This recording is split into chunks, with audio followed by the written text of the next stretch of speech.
শামসুল হক ফরিদপুরি রহমতুল্লাহি আলাইহি বহুত বড় একজন বুজুর্গ ছিলেন, আপনারা নাম হয়তো শুনেছেন, সদস্য হুজুর হিসাবে সবাই চিনে। তিনি দীর্ঘদিন দারুল উলুম দেওবন্দে লেখাপড়া করেছেন। হুজুরের বাড়ি হলো এই যে গোপালগঞ্জের গহরডাঙ্গা। হুজুর একদিন যাবেন ঢাকা থেকে গহরডাঙ্গায়, নৌকায় উঠছেন। এই নৌকায় যখন উঠছেন তখন রাত হয়ে গেছে, ওনার বাড়ি পর্যন্ত নৌকায় পৌঁছায় দেবে। মাঝিও হুজুরের বাড়ি চিনে, অনেক প্যাসেঞ্জার নৌকায় উঠলো, ঘাটে ঘাটে মানুষকে নামায়া হুজুরের ঘাটটা একবার সব শেষে মাঝি কয়, হুজুর আমি রাত 6টা বাজুক আমি আপনারে বাড়ি পৌঁছায় দিব, হুজুর আমি আপনারে চিনি, হুজুর একটু দোয়া করবেন। হুজুরের ঠিক আছে বাবা চলো। কনকনে কুয়াশার রাত, শীতের রাত, কুয়াশা, দেখাও যায় না ঠিক মতো, যাইতেছে মানুষ ঘাটে ঘাটে নামছে। হুজুরের ঘাট সবার পরে আরো বেশ সময় লাগবে হুজুরের ঘাটে যাইতে। ওই অবস্থায় হুজুর বলতেছে, বাবা মাঝি আমারে তুমি এখানেই নামায় দাও। কি কন? এখানেই নামায় দাও। কেন? বাবা আমারে এখানে নামাও। হুজুর এটা তো আপনার ঘাট না, এখানে যদি আপনি নামেন তাহলে আপনাকে বিশাল বড় একটা হাওর পায়ে হেঁটে যাওয়া লাগবে, আর এত রাত, প্রচন্ড কুয়াশা, কিছু দেখা যায় না। হুজুর কেন আপনি এই কাজ করবেন? আপনার ঘাটে নৌকা যাবে। হুজুর বলতেছে, বাবা তুই বুঝবি না, তুই আমাকে এখানে নামায় দে, দ্রুত নামা, আমার কাজ আছে, এখানে নামা, আমি হাওরটা পাড়ি দিয়ে পায়ে হেঁটে যাব। মাঝি অবাক হয়ে গেল। মাঝি মনে মনে কয়, আমি চিন্তায় পড়ে গেলাম, হুজুরের এত রাতে কাজ কিটা, কাজ কি এত রাতে হাওরে হুজুরের কাজ কি? কয় তাহলে ঠিক আছে আমি নামাব ঠিক, কিন্তু আমি পিছনে পিছনে যাব। হুজুর কি কাজ করে একটু দেখার জন্য হুজুরকে নামায় দিল মাঝি। পিছনে পিছনে মাঝিও নামলো, হুজুরে দেখেন নাই। মাঝি দেখতেছে, কয় আমি দেখলাম হুজুর সামনের দিকে হাঁটতেছেন, প্রচণ্ড কুয়াশা, ভালো করে দেখাও যায় না, আমাকে হুজুর দেখেন না, পিছনে আমি হুজুর খেয়াল করেন নাই, আমি একটু দূরে অবস্থান করতেছিলাম, আমি তো ঝাপসা ঝাপসা হুজুরকে দেখতেছি, যাইতেছেন, একটু পরেই তাকায় দেখি নামাইলাম আমি একজন, কিন্তু কিছুক্ষণ পরে দেখি হুজুরের ডানে বামে সামনে পিছনে শত শত মানুষের আওয়াজ। আমি অবাক হয়ে গেলাম, অবাক, ভয় পেয়ে গেলাম। নামাইলাম আমি একজন মানুষ, কিন্তু ওনার ডানে বামে এত মানুষের আওয়াজ। এরা কারা, এদের পরিচয় কি? পিছনে পিছনে আমি যাইতেছি, হুজুর ওদের সাথে কথা বলতেছেন, আর ওরা হুজুরকে, একজন মন্ত্রী মিনিস্টার যেভাবে হাঁটি এইভাবে হুজুরকে সামন দিক দিয়ে রাস্তা দেখে দেখে নিয়ে যাইতেছে। বাড়ি পর্যন্ত যাওয়া মাত্রই আমি দেখলাম লোকগুলা আর কেউ নাই, সবাই অদৃশ্য হয়ে গেল। হুজুর ঘরের ভিতরে ঢুকবেন, আমি যাই সালাম দিয়ে দিলাম, আসসালামু আলাইকুম ওয়া রাহমাতুল্লাহ। হুজুর আমাকে দেখে বলতেছেন, বাবা তুমি এখানে কেমন করে? কই হুজুর আমি তো আপনার পিছনে পিছনে আসছি। কেন আসছো? কি জন্য আসছো? কি দেখছো? কয় হুজুর আমি যা দেখছি আমার ভিতরে পানি নাই, কলিজায় পানি নাই, আমি তো প্রচন্ড ভয় পাইছি হুজুর। হুজুর আগে বলুন এরা কারা? আমি নামাইলাম আপনাকে একা, কিন্তু এত মানুষ, এরা কারা, কি এদের পরিচয়? এবার হুজুর বলতেছে, বাবা আমি বলতে পারি তোর কাছে এক শর্তে, বাবা আমার জীবদ্দশায় কারো কাছে কিছু বলবা না, কারো কাছে কিছু বলবা না। সে বলতেছে ঠিক আছে হুজুর আমি বলবো না। খাঁটি আল্লাহওয়ালারা তাদের নিজেদের কারামত কারো কাছে বলে না, কেউ দেখলে সেটা বলতেও নিষেধ করে, ঠিক কিনা জোরে বলেন? আর ভেজাল যত জায়গায় আছে খালি সাইনবোর্ড আর অ্যাডভার্টাইজ, ভেজাল যত আছে, আশিকি রসুল, মাহবুবে খুদা, গাউসে হামদানি, কুতুবে রব্বানি, সারাসুল্লি সুলকানি, নাম আর খুঁজে পাওয়া যায় না। নাম কই গেল? লকবার উপাধি পড়তে পড়তেই শেষ, ঠিক কিনা? এক লোক ময়মনসিং গেছে, আসার পথে প্রচন্ড কুয়াশা, এরকম বন্ড ফিসাব। ড্রাইভাররা কয় থাম, সামনে দেখোস না কিছুই দেখা যায় না? ওখানে দেখ একটা বোর্ডিং দেখা যায়, সিট আছে কিনা একটু দেখ।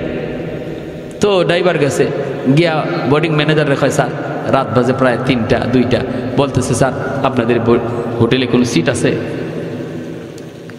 কয় সিট তো আছে, থাকবো কেটা? থাকবো কে?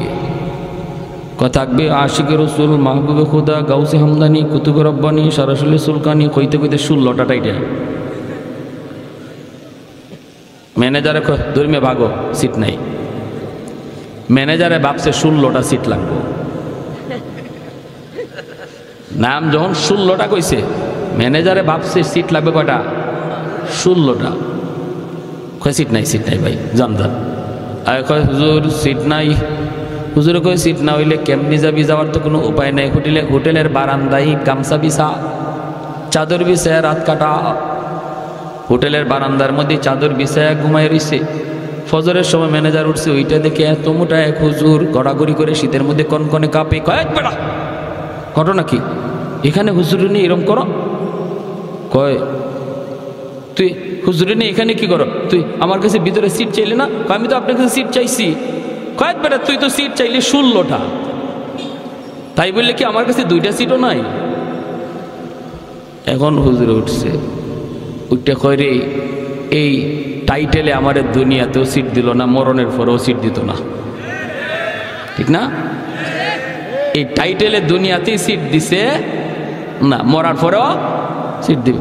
এজন্য খাঁটি আল্লাহওয়ালা চেনার উপায় হলো তারা সহজ সরল সাদা সিধা, এত অ্যাডভার্টাইজও নাই, এত গাওয়াগাওয়িও নাই, হ্যাঁ, এত লৌকিকতাও নাই। শামসুল হক ফরিদপুরি রহমতুল্লাহি আলাইহি ওই মাজিরে বলতেছেন, আমি বলতে পারি তোকে, শর্ত হলো আমার জীবদ্দশায় কারো কাছে এই কথা বলবা না।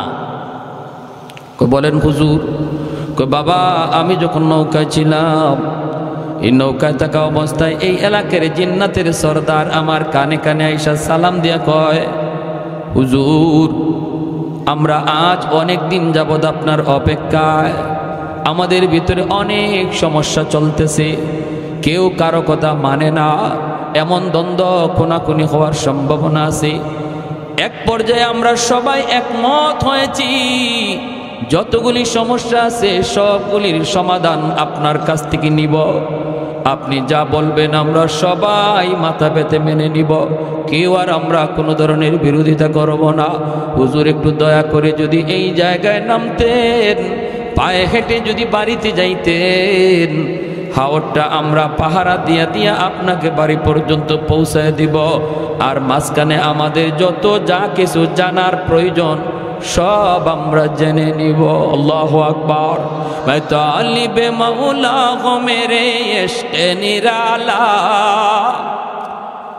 मैं तालिब मौला हूँ मेरे इश्क़ निराला, है जुमला जहाँ जिनके तजल्ली से उजाला, है जुमला जहाँ जिनके तजल्ली से उजाला, मैं दरूद जहाँ गैर खुदा यार नदारम, जुज़ याद खुदा हीच दिगर कार नदरम, जुज़ याद खुदा हीच दिगर कार नदरम। ज़ोरे कुन अल्लाहु अकबर, আর একটু জোরে কোন আল্লাহু আকবার।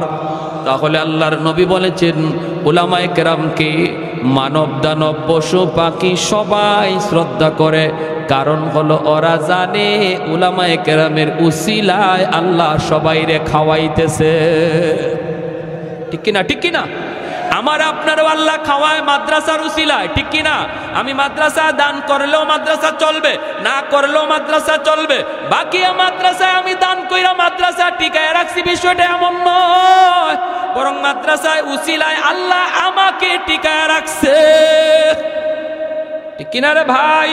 আমাদের সিলেটের বহুত পুরো একজন আল্লাহর ওয়ালি, নাম হলো শাইখ কাতিয়া রহমতুল্লাহি আলাইহি, কুতবুল আলম শাইখুল ইসলাম হুসাইন আহমদ মাদানী রহমতুল্লাহি আলাইহির সুযোগ্য শাগরেদ। হুজুর এরকম যেভাবে গেছেন, যেখানে গেছেন সেখানেই মাদ্রাসা তৈরি করেছেন, কারণ উনারা দেখতেন, উনারা জানতেন আসমানের কুটি হলো মাদ্রাসা, আসমানের খাম্বা হলো মাদ্রাসা, মাদ্রাসা যেখানে হবে এখানে রহমত থাকবেই থাকবে। যেদিকে গেছেন ওই দিকেই মাদ্রাসা তৈরি করেছেন। এজন্য বিদাতীদের দল, ভণ্ডদের দল হুজুরকে হত্যা করার জন্য ওরা ষড়যন্ত্র করে। ওই মৌলবীর কারণে তো আমরা গান বাজনা করতে পারি না, আমরা এক্সিবিশন করতে পারি না, যাত্রার প্যান্ডেল করতে পারি না। এই মৌলবীর হত্যা করা ছাড়া কোনো উপায় নাই, উপায় নাই। আল্লাহর ওলির কাছে একবার ডাকাতের দল ভরা মৌসুম, আপনারা জানেন সিলেট এলাকাতে অনেক বেশি বন্যা হয়।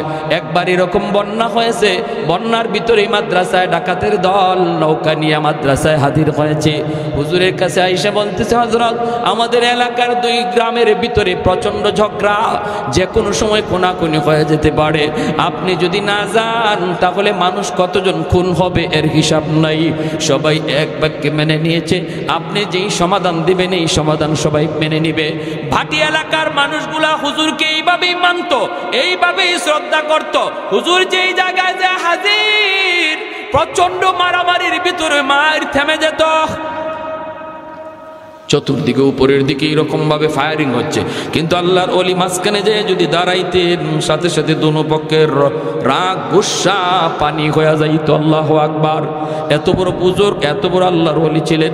হুজুরে বলতেছেন, ঠিক আছে বাবা, তাহলে আর দেরি নাই, আর দেরি নাই, তাড়াতাড়ি চলো, দেরি নাই, তাড়াতাড়ি চলো, আমাকে নিয়ে চলো। এই বইলা আল্লাহর ওলি তিনি উঠলেন নৌকায়, নৌকায় উঠে গেলেন। জানাজানি নাই, কাউকে বলাও নাই, উঠে গেলেন। কারণ আল্লাহর ওলিরা তারা সর্বদা মনে করতেন মুসলমান কখনো মিথ্যা কথা বলতে পারে কিছু, যে আগে যায় বলতো তার কথাই বিশ্বাস করতেন। পরে যদি একজনে যায় বলতো, হুজুর ও তো আপনার কাছে মিথ্যা কথা বলছে, তখনই ধমক দিতেন, মুসলমান আবার মিথ্যা বলে নাকি? সুবহানাল্লাহ, জোরে কর না। যে মুসলমান আবার মিথ্যা বলে নাকি? আগের জনে আপনারে মিথ্যা বলছে এই কথাটা বুঝানোই যেত না। কি বুঝলেন? আমরাও মুসলমান, তারাও তো মুসলমান, ঠিক না? উনি নৌকা উঠছেন, নৌকা উঠতে ডাকাতরা লয়ে যাইতেছে হাওর এলাকায়, সিলেটের হাওর এলাকায়। অসুবিধা দিতেছে আপনাদের ভাই? অসুবিধা দিতেছে? এই যে কুয়াশার পানি পড়তেছে, কিন্তু কষ্ট হইতেছে আপনাদের। এখন হাওরের মাঝামাঝি গেছে, একদম হাওরের মাঝামাঝি। হুজুর বলতেছে, কি রে বাবা, ওই গ্রাম তো এত দূর হওয়ার কথা না, তোমরা আমারে কোথায় নিয়ে যাচ্ছ? না হুজুর, এই যে চলে আসছে, আর অল্প সময়। মূলত ওদের টার্গেট হলো একদম হাওরের মাঝামাঝি নিয়ে হুজুরকে একদম জবাই করবে, জবাই করে হাওরে ফেলাই দিবে। হাওরের মাঝামাঝি নেওয়ার পরে ডাকাতরা তাদের চেহারা পাল্টায় ফেললো। কাছে আইসা কয়, মৌলবী প্রস্তুত হয়ে যাও, আমাদের দীর্ঘদিনের চেষ্টা, তোমারে খুন করব। তোমার কারণে আমরা গান বাজনা যাত্রা প্যান্ডেল কিছুই করতে পারি না। খালি যাবায় যাও, এবারে যাই তুমি মাদ্রাসা, যেখানে যাও সেখানে গান বন্ধ করে ফেলো, ঠিক আছে? আজকে তোমার জীবনের শেষ দিন, তুমি প্রস্তুত নাও। আল্লাহর ওলি বলেন, আমাকে একটু সুযোগ দিবানি 2 রাকাত নামাজ পড়ার? কয়, কোনো অসুবিধা নাই, শেষ জীবনের শেষ নামাজ পড়তে চাও, নামাজ পড়ে নাও। আল্লাহর ওলি 2 রাকাত নামাজে দাঁড়াইলেন নৌকার ভিতরে।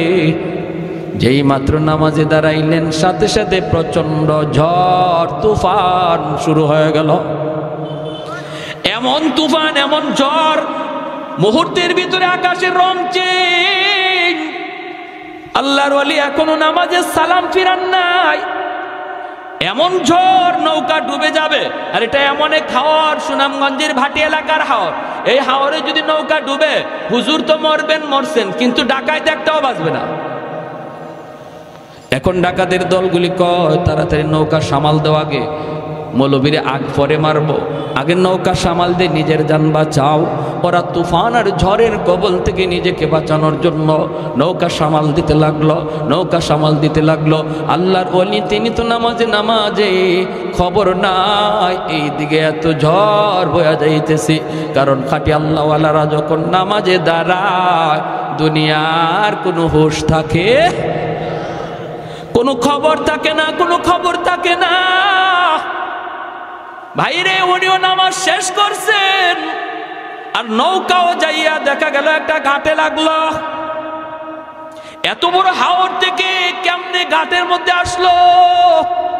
ঘাটে লাগছে তো লাগছে, যে ঘাটে যায় লাগছে এটাও সুনামগঞ্জের থানার ঘাট, পুলিশ পাহারায় নিয়োজিত। নৌকা প্রায় 4টা বাজে একটা নৌকা ঘাটে লাগছে ঝড় তুফানের ভিতরে। পুলিশ টর্চ মাইরা মাইরা দৌড়ে আসতেছে। আই সেই পুলিশ যখন নৌকার মধ্যে টর্চ মারছে, মাইরে দেখে আল্লাহর কুতুবে জামান শাইখে কাতিয়া রাহিমাহুল্লাহ।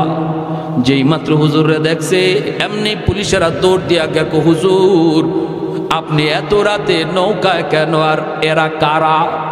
যেই মাত্র কইছে এরা কারা, ডাকাতের দল দিশা বিশা পায় না, কোথায় থানার, আমরা ছিলাম কোথায়, কেমনে থানার ঘাটে এসে লাগলো, হায় আমরা কার বিরুদ্ধে লাগছিলাম। হুজুরের পায়ে পইরা পা ধইরা মাপ চাওয়ার কই হুজুর জীবনের জন্য তওবা করলাম, গুনাহ তো সারছি আজীবন আপনার খাদেম হইয়া থাকবো, আমাদেরকে আজকের মতো বাঁচান।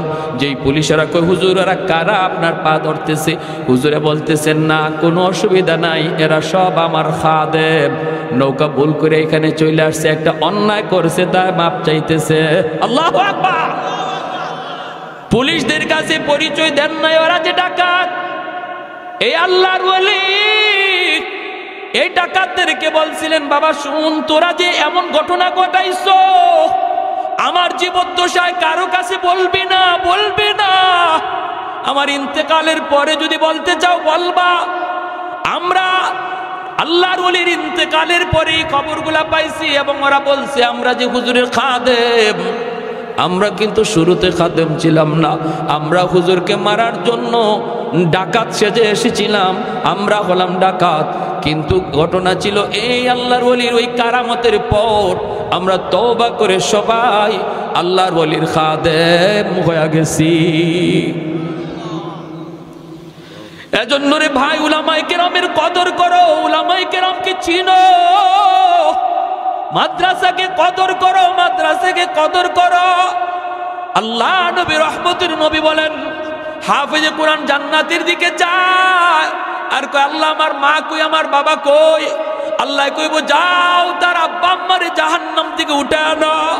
জাহান্নাম থেকে বাপ্পারে যখন উঠে আনবে তার দাদা দাদি নানা নানি তখন উইটে কইব বাবা তোমরা তো তোমাদের সন্তানের উসিলায় আজকে জান্নাত পেয়ে গেছো, কিন্তু সে তো আমাদের নাতি, আমরা তো কত আদর করছি, কত মায়া করছি, আমি নানা আমি নানি কত মায়া করছি, আজকে আমরা বিপদে পড়ে গেছি বাবা, তোমরা তো মুক্তি পেয়ে গেছো। আমার ভাইটারে বইল একটু সুপারিশ করার জন্য, তার আব্বা আম্মা আয়েশা তার সাথে জান্নাতের দিকে রওনা দিবে, কিছু দূর যাইয়ে এই বাপ মা থেমে যাবে, ছেলে কইবা আব্বা তুমি থামছো কেন, আম্মা তুমি থামছো কেন, তখন মায়ে কানবো বাবায় কানবো, কান্দা কইব বাবা তুমি যদি তোমার বাপ মা সারা জান্নাতে না যাও আমরাও আমাদের বাপ মা সারা জান্নাতে যাইব না। তখন আল্লাহ কইব যাও তার দাদা দাদি নানা নানিরে তুইলা আনো। দাদা দাদি নানা নানিরে তুইলা আনার সময় এলাকার মানুষেরা তাদেরকে দইরা বলবে বাইরে তোমরা তো মুক্তি পেয়ে গেছো নাতির সুপারিশে, কিন্তু আমরা ওই এলাকার মানুষ যে এলাকার মাদ্রাসায় পইরা তোমাদের নাতি হাফেজ হইছে আলেম হইছে, আমরা ওই এলাকার মানুষ, আমরা মাদ্রাসাকে কদর করতাম, আমরা তার থাকার জায়গা করে দিছিলাম, খানার ব্যবস্থা করে দিছিলাম, আমরা তার সহযোগিতা করেছিলাম, একটু যায়া বইল মালিকের কাছে আমাদের জন্য যেন একটু সুপারিশ করে। দাদা দাদি নানা নানি আইসা ওই মানুষগুলার কথা তারে শোনাবে, তখন সে আল্লাহর কাছে কইব মালিক যাদের সহযোগিতায় আমি কোরআন সিনায় নিয়েছি ওই মানুষগুলাকে যদি আমার সাথে না দেও আমি জান্নাতে যাইবো না। আল্লাহ পাক তখন কইব যাও মানুষগুলোর জাহান্নাম থেকে উঠে আনো। উঠে আনার পরে একজনে কইব হুজুর আপনি আমারে চিনছেননি, আনাল্লাযী সাকাইতুকা মা, আমি আপনাকে একদিন এক গ্লাস পানি পান করাইছিলাম, আনাল্লাযী ওয়াহাবতু লাকা ওযুআ, হুজুর আমাকে আপনি বুঝি চিনেন, আমি আপনারে একদিন এক বদনা ওজুর পানি দিছিলাম। নবী বলেন এইভাবে অসংখ্য মানুষ, কেউ কইব এক বস্তা দুই বস্তা চাউল দিছি, কেউ কইব আমি 1000 টাকা দিছি, আপনি যেই মাদ্রাসায় পড়ছিলেন এই সহযোগিতা পাইয়া সিনায় আপনি কোরআন নিছেন। আল্লাহ পাক কইব ফেরেশতারা আমার কোরআনের পাখিরে যতজনে চিনতেছে আর সে যতজনকে চিনে কোরআনের ইজ্জতের খাতিরে বরযাত্রীর মতো তার সাথে জান্নাতে দিয়া দাও।